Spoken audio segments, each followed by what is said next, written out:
The F-150 is a big selling icon, sure, but along with that comes a big target on your back. Dodge and Chevy trucks are not slouches. Let's drive the 2011 F-150 Lariat and check the tech.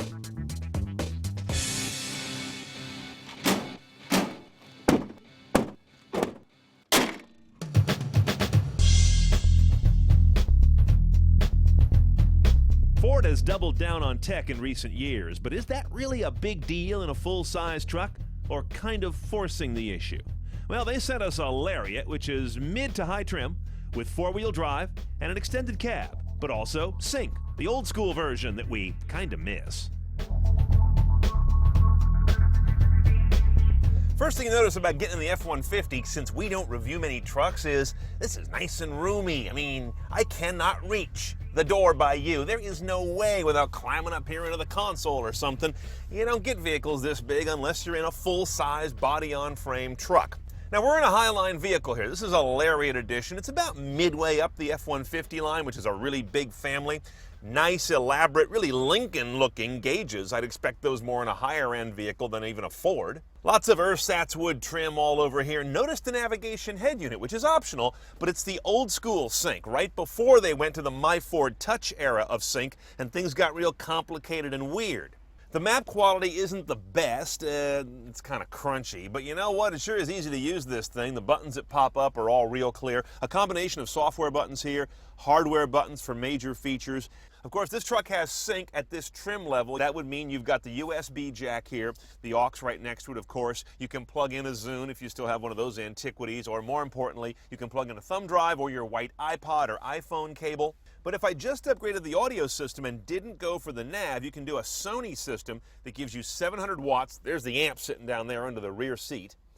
10 speakers around the cabin, and you get a 6-disc instead of a single slot. And we've got a backup camera as part of an optional package on this vehicle. As you can see, it doesn't show trajectory, it shows distance. And you do have a digital zoom here that kind of basically crops into the image. It's not really zooming anything with a physical lens, so it's of limited use, I think. And the camera quality is a little soft on this one.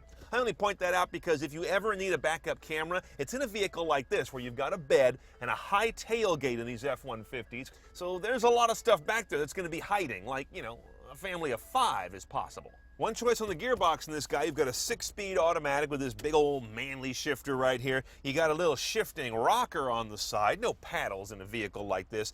And notice all these off-road instruments here I have. Again, something unique to a pickup truck. We'll see how these work when we're on the road, but they show the angle of the truck this way as well as this way, and give you some indication of what your drivetrain's doing because we have 4-wheel drive. Here's the knob for that. It's electrically selectable from 2 high to 4 high, which you can do on the fly, and then 4 low, of course, you got to be in neutral for that. Now, the interesting part of our F-150 is the way the engine bay is equipped. If I can get up here and see it, there it is, 3.5-liter EcoBoost V6. That means it's a turbo direct injection V6, a real high-tech one. They also have a low-tech V6, not too exciting. And this gives you the power of a V8, they claim, with the economy of a 6. Well, let's sort it out. 365 horsepower, 420 foot-pounds of torque, while delivering 1521 mpg in this 4x4 big boy. Add 1 mpg on city and highway to go 4x2.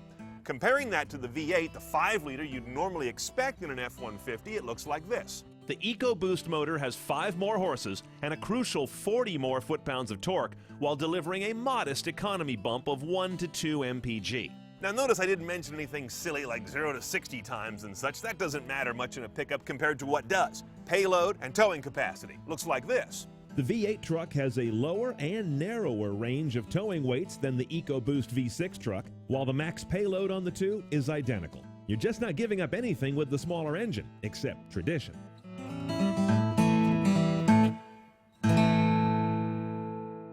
Now, one thing we don't get much chance to talk about here in CNET car videos are things like bed length and cab size, but in this case, we do.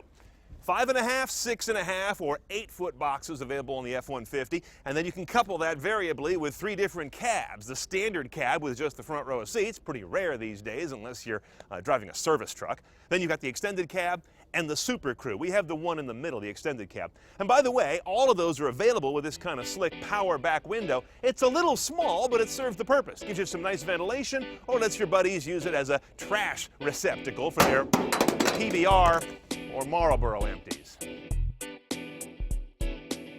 Underway, the first thing you notice, especially since you're aware this thing has a V6, is how does the power come on? And you just simply, to my feel anyway, wouldn't notice that it's without a V8. Now, I'm not towing anything, I don't have it loaded up, so maybe it behaves differently under those conditions. But as a driver, with normal passengers and maybe a few lightweight things in the back, it's a good feeling engine.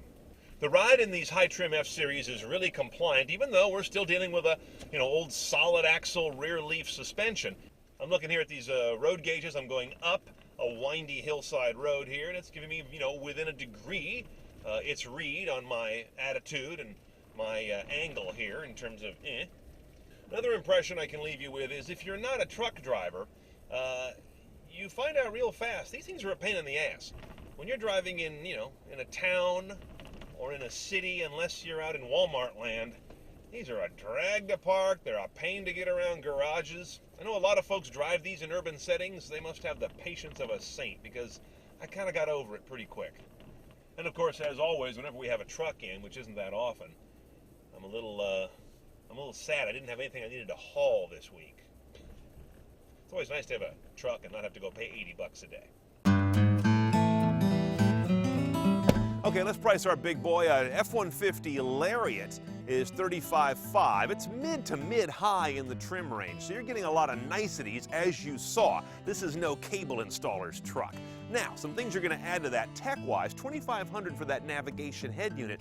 I would pass at that price and just get a damn clamp for my Android phone, but that's your call. $435 for the Sony audio. That's a worthy one. Oh, bear in mind, you don't need to add anything to get sync in this vehicle. It will come with it, but with a more basic sort of a blue dot matrix display, and of course, no navigation or hard drive. Now, the big hardware, the stuff we don't normally talk about in cars because they're kind of truckish, include things like drivetrain and engine. You're going to pay more for less in this car. What I'm talking about is the V6. The EcoBoost V6 is $750 more above the base 5-liter V8. $3,270 to go 4x4 on this guy, and as I noted, with the EcoBoost motor, you only give up 1 mpg city and highway.